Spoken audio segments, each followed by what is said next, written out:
I'm going to read you A Mouse Called Wolf. This book is a chapter book, so each day I'm going to read you 2 chapters.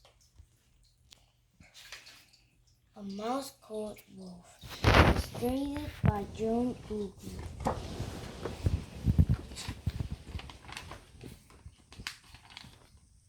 1. A name. Wolfgang Amadeus Mouse was the youngest of 13 children. He was also the smallest. His mother had given the other 12 mouse pups quite ordinary names, but like Bill or Jane.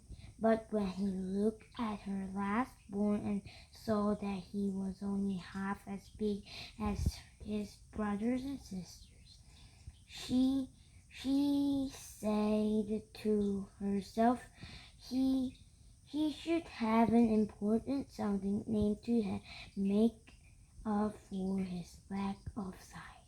1 second thought he should have 2 important sounding names, but what should they be? Now, it so happened that this particular mother mouse lived in a house belonging to a lady who played the piano. It was a grand piano that stood close to the living room wall, so that its left front leg almost touching the molding, and the molding hidden from the human eye by the piano legs was a hole. In this hole lived the mother mouse, who was named Mary. One night, when the lady of the house had played the final tune of the piano and gone to bed, Mary came out of the hole in the molding. She ran up the left front leg and onto the keyboard. Regis usual had been left open and bounced along over the keys, but even though she was heavy with young, she was still too much light to make any noises. Then she saw that a single sheet of music had been left lying on the piano stool.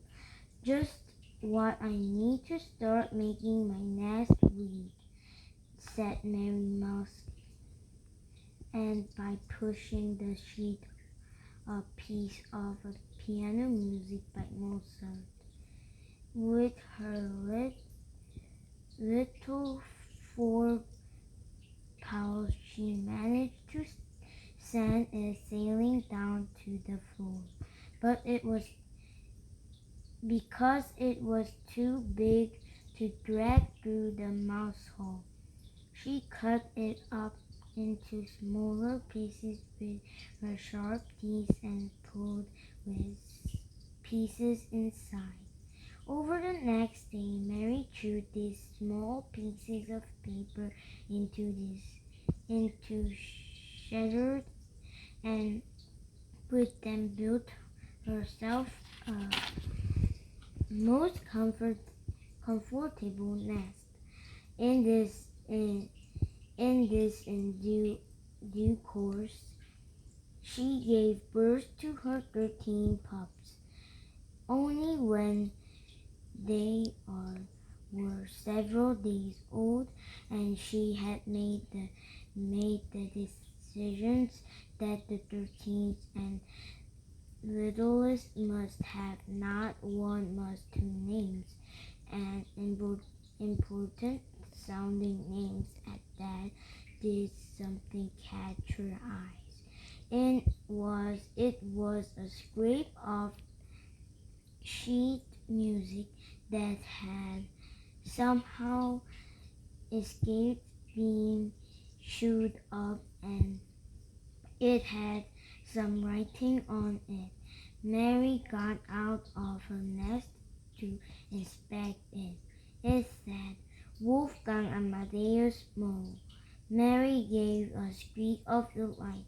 Perfect, she cried to all the blind and naked pups. Then she softly whispered to the littlest one's ear, This name was especially designed for you, dear. I feel it in my bones. Why, to be sure, the last three letters of the third words were missing, but there's no doubt what they were. The smallest you may be, but these names will make you the greatest Wolfgang Amadeus Mouse. 2. A joke. A few weeks later, the mouse pups began to venture out of the hole in the molding at night.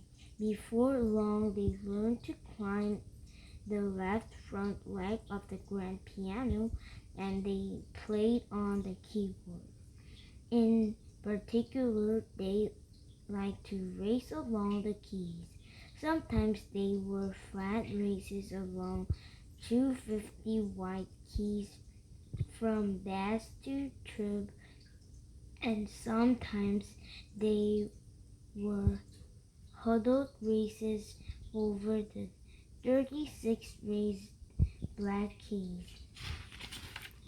Some nights one pup should win, some nights other, but Wolfgang Amadeus, being so small, was always last.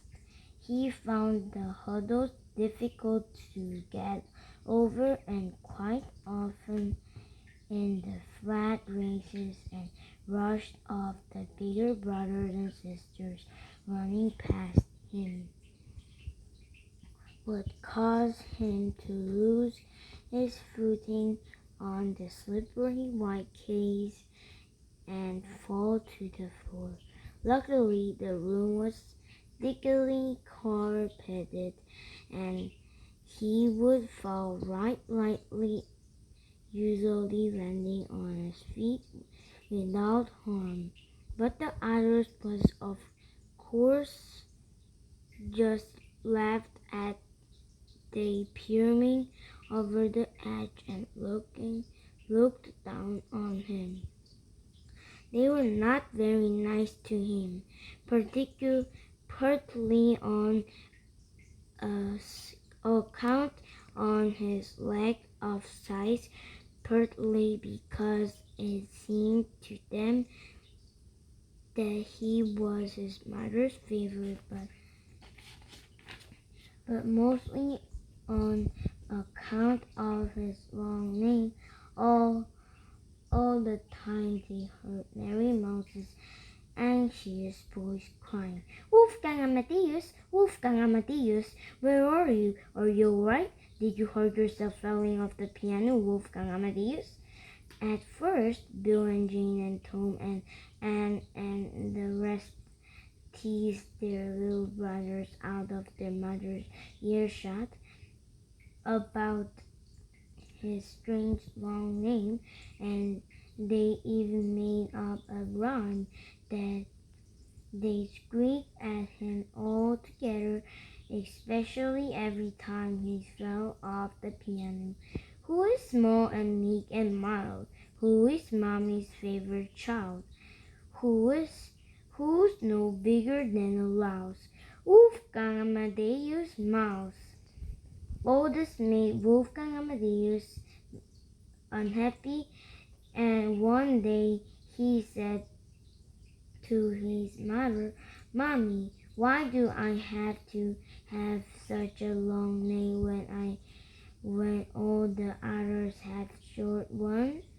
Because you is an important sounding one, Wolfgang Amadeus, replied Mary, and you are going to grow up to be an important mouse. You cannot have a short name. But in the end he did, given to him by the other pups. They had been playing another one of their favorite games, which took place on top of the grand piano. They looked lined up on the carved edge at the back of the instrument, and then each on the turn, one in turn would see how far he or she could slide across this highly polished, gleaming surface. One after another, they would run and then slide on their fat, furry little tummies. The object was to reach the straight front edge of the piano top without falling over down onto the keyboard below. Sometimes they did fall over, but it was just a short drop, and they would soon scramble back up again, squeaking with laughter. One night when they were playing this sliding game on, one of them called out to another, "Look at the Wolfgang Amadeus. He's hopeless. He never gets more than halfway across. He can't get up enough speed. His legs aren't long enough. There aren't one thing wrong about him," said the other. "And that's his name. I can't get my tongue around it. It's too much of a mouthful." "Well, okay, let's shorten it. What shall we call him then?" "Just Wolf." "Wolf!" cried the other voices. "What the joke! Tee tee tee! A mouse called Wolf!" And they all giggled at their little brother, not caring, as usual, whether his feelings were hurt. They could not know that in fact he was delighted. This we need to read tomorrow. Bye bye.